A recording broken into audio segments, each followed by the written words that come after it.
इस एग्जामिनेशन में बहुत बार पूछा गया कि किसी स्फीयर के अंदर अगर मैक्सिमम साइज का क्यूब निकालना है तो फिर कहते हैं कि दोनों के वॉल्यूम का रेशियो बताओ, या इस पे बेस्ड कोई क्वेश्चन पूछते हैं।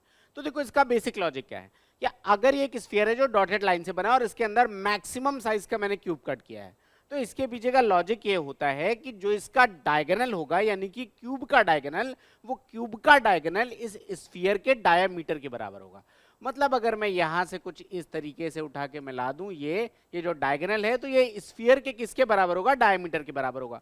मतलब अगर इसकी साइड ए है तो मैं मान सकता हूं कि इसका डायगोनल कितना हो जाएगा, a√3, और ये स्फीयर के डायमीटर के बराबर होगा। दैट मींस अगर रेडियस इसका r है तो ये किसके बराबर आ जाएगा, 2r के। तो a की वैल्यू आ जाएगी 2r अपॉन में √3। यहां तक तो सिंपल सी बात है। अब जरा देखना, अब कह रहे हैं कि दोनों के वॉल्यूम का रेशियो बताओ। तो देखो वॉल्यूम ऑफ स्फीयर कितना होता है, 4/3 पाई r क्यूब, तो 22/7 इंटू में r क्यूब, ये मैं लिख सकता हूं।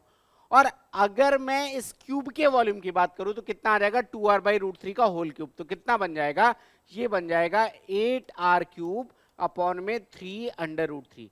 आर क्यूब से आर क्यूब कैंसिल आउट हो जाएगा, 3 से आपका 3 कैंसिल आउट हो जाएगा। वैल्यू कितनी बन जाएगी, ये बन जाएगी 4 इंटू में 22/7।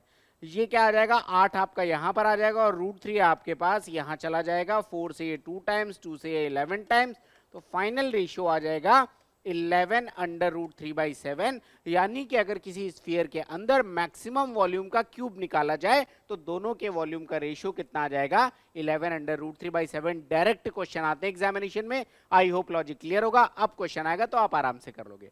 और ऐसे बेहतरीन क्वेश्चंस के लिए सिर्फ एक काम करना है, गैलेक्सी क्लासेस को फॉलो करना है। Thank you.